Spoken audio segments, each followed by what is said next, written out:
Olá pessoal, no vídeo de hoje vou mostrar como gerenciar a troca rápida de câmeras na sua câmera DJI Osmo 6.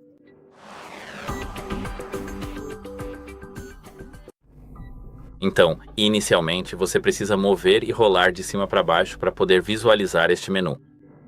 Quando estiver aqui, toque em QS. Funcionalidades: alternar entre modos, iniciar e pré-gravar e bloquear tela. Vou deixar como está. Aqui.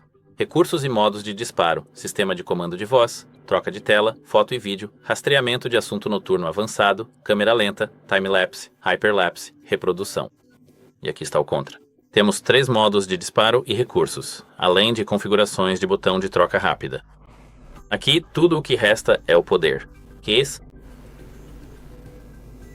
E espere um momento e é isso. Espero que isso te ajude e até logo.